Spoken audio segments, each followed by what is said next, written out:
বাবার বাড়িতে গেলে সব কিছুই আছে আগের মতো, শুধু বাবাটাই নাই। এরকম একটা দুনিয়া কখনোই চিন্তা করি নাই। পুরা পৃথিবীটাই মনে হয় যেন একটা শূন্য জনমানবহীন দুনিয়া।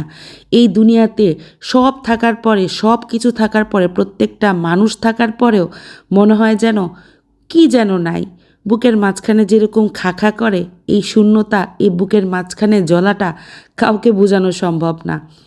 এই দুনিয়াতে যার বাবা আছে সে কোনো দিনও বাবার অভাব বুঝতে পারবে না, যার মা আছে সে কোনো দিনও মায়ের অভাব বুঝতে পারবে না, যার নাই সেই একমাত্র বুঝতে পারে মা বাবা না থাকার যন্ত্রণাটা ঠিক কতটুকু। বাবার বাসায় যখন যাই আদর আপ্যায়ন বা আনন্দ কোনো কিছুরই কমতি হয় না, তারপরেও সব জায়গা মনে হয় খালি খালি। বাবা যেখানে শুয়ে থাকতো বিছানার ওইখানে, সেইখানে মনে হয় যেন কেউ একজন নাই। আমার আব্বার বাথরুমের স্যান্ডেলগুলো সামনে পড়ে থাকে, মনে হয় স্যান্ডেলগুলো ব্যবহার করার কেউ নাই। বাথরুমে আব্বা যেই শ্যাম্পু সাবান বা যেই ধরনের জিনিসগুলো আব্বা ইউজ করতো, অনেক কিছুই বাথরুমের মধ্যে এখনও সাজানো আছে, কিন্তু তারপরেও যেন মনে হয় কোনো কিছুই আর আগের মতো নাই। প্রতিটা জিনিস একদম শূন্য, খালি, ফাঁকা, হাহাকার পরিপূর্ণ। এই জিনিসটা আসলে না পৃথিবীর কাউকে কখনো বোঝানো সম্ভব না। প্রতিটা মুহূর্ত এত বেশি মিস করি, যেটা আসলে সত্যি কথা বাবা জীবিত থাকতে মিস করা হয় নাই।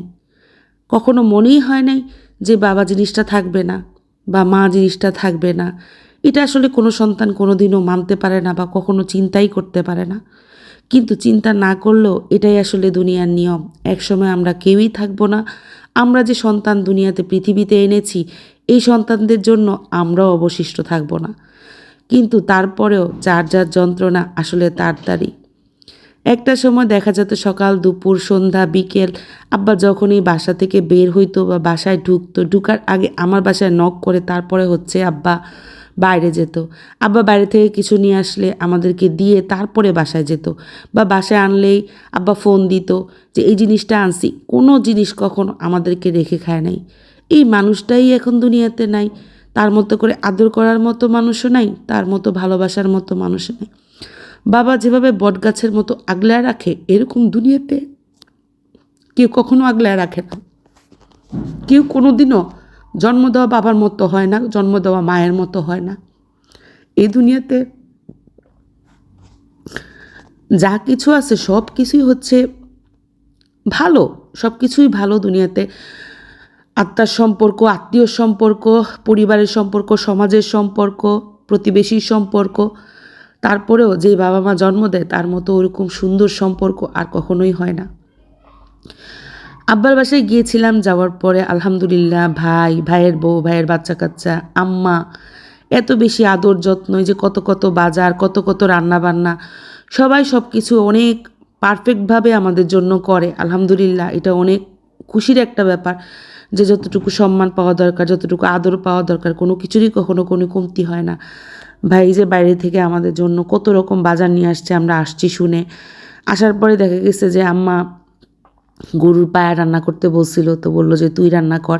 ভাইয়ের বউ রুটি বানাইছে, তো এগুলো খাওয়ার পরে যে এখানে অনেক বাজার নিয়ে আসছে, মানে এমন কোনো বাজার নাই আলহামদুলিল্লাহ আনে নাই। মুরগি, শুটকি, শাক সবজি সব কিছুই আনছে, কোনো কিছুরই কোনো কমতি ছিল না। এগুলো গোছগাছ করতেছিল আর আমি পিচিগুলো খেলাধুলা দেখতেছিলাম।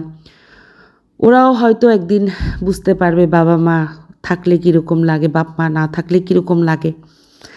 আল্লাহর কাছে দোয়া করি, সব সময় আমি আল্লাহর কাছে একটা দোয়াই করতাম যে আল্লাহ যেন কখনো এতিম না করে। এখন এতিম কথাটা শুনলে এত বেশি কষ্ট লাগে, এতিম কথাটা যে এত ভারী এটা কোনো দিনও বুঝতে পারি নাই। আমার ভাই আমাদের জন্য পিঠা বানাইতেছিল, আমার বড় ছেলে এই পিঠাটা অনেক বেশি পছন্দ করে।